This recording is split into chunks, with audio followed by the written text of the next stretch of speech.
නිර්මාණ 13 දෙනෙකුගේ යුතු කණ්ඩායමක් මේ සුරංග මල්ලිගේ මූලිකත්වයෙන් පහුගිය ඇසළ මාස මේ වැඩේ පටන් ගත්තේ වෙසක් පොයට පෙන්වන්න හිතා. මේ වෙසක් පොයට පෙන්වන්න හිතාගෙන නමුත් මේ වැඩේ පටන් ගත්තට ඒ කිසිම කෙනෙක් මේ මීට කලින් කූඩු හදලා කූඩු ගහලා මේ වගේ අත්දැකීමක් තිබුණු පෙර පළපුරුද්දක් අත්දැකීමක් තිබුණු කට්ටිය නෙමෙයි.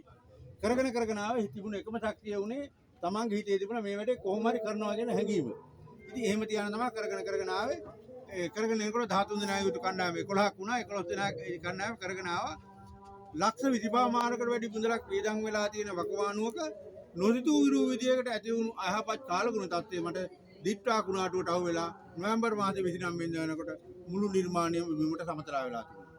ඒ ගැන දැඩි කලකිරීමට සංවේගයකට කම්පැනියට පත් වුණු සුරංග මල්ලි රහසිගතව සියදී විනහ ගන්නගත් උත්සාහයක් පවුලෝදුවේ ප්‍රදේශවාදීන් සහ විහාරස්ථානයේ හාමුදුරුවෝ විශේෂයෙන්ම මැදිහත් වෙලා වළක්වලා අපි මේක නැවත කරමුයි කියලා තමයි ජනවාරි මාසයේ අගට යෙදුණු සුබ මොහොතේ වැඩේ පටන් ගන්න කරගෙන ආවේ වෙසක් පොයට පෙන්නන්න. නමුත් වෙසක් පොයට පෙන්න ගන්න හදා ගන්න බැරි වුණා. ඒ අනුව ප්‍රථම පොයට මේ නිර්මාණ කටයුතු ප්‍රදර්ශනය කෙරෙන්නේ. ඉතින් මේ නිර්මාණයේ එක අධීරක් තමයි මේ කැටයම් ගැන කැටයම් පිළිබඳ කැටයම්.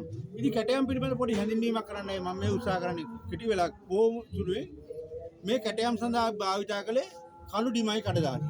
කළු ඩිමයි කඩදාසි භාවිතා කරලා ඩිමයි කඩදාසි වල සෙට් එකක් මෙහෙම තියාන ඒ උඩින් පින්තූර අච්චුව තියාන නියම් භාවිතා කරමින් කපාන යනවා. සමහර විට මේ කපන්නේ ජීවිතේට නියනක් අල්ලලවත් නැති කෙනෙක් වෙන්න පුළුවන්.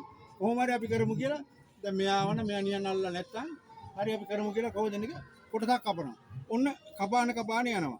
යනකොට මේ කපන්න කොටසක් ගෙදරින් කෝල් එක එනවා 3ට ළමයා ගන්න පන්තියට. ඊට පස්සේ එයා යනවා. ඊට ටික තව කෙනෙක් කපනවා. ඔහොම කරලා සාමූහික ප්‍රයත්නයක ප්‍රතිඵලයක් වශයෙන් මේ කැටයම් සෙට් එක කපලා ආවර කරගන්නවා. එසේ කැටයම් සෙට් එක කපලා ආවර කරගත්තට පස්සේ ඊට වැඩි අමාරුයි කොලෙන් කොලේ ඉරෙන්නේ නැතුව කැටයම් කොලෙන් කොලේ ගලව ගන්න.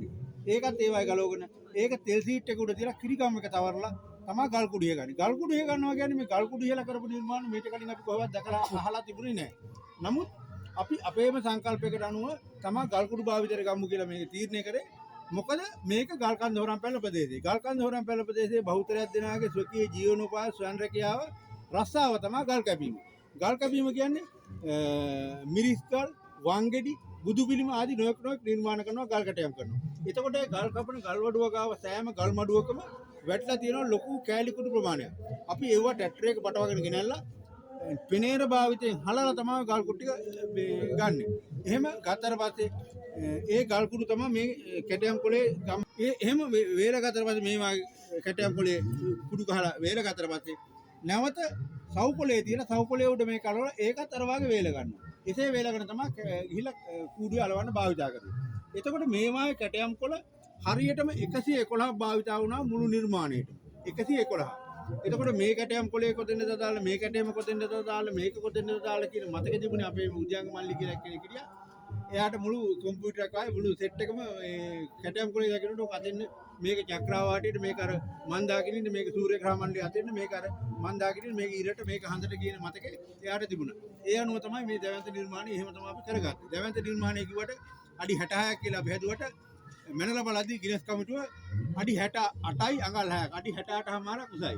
ඒ අනුව තමයි ලෝකේ ලොකුම පහන් කුඩු හැදුවෙට නිර්දේශ වීමට නියමිත වෙලා තියෙන්නේ. ඒ ගැන අපිට නිහතමානී ආඩම්බරයක් තියෙනවා, සතුටක් තියෙනවා. ඒ වගේම සතුටක් ඔයාලටත් තියෙනවා. ලෝකෙ තියෙන ලොකුම පහන් කුඩු වුණාම ඔයාලගේ දැස් ස්ප්‍රින්කලර් එකේ. ඉතින් එහා පැත්තේ තියෙනවා මේ සඳහා භාවිත කරන මේ කැටයම්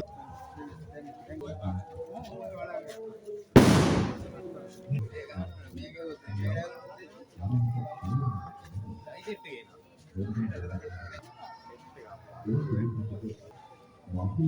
you.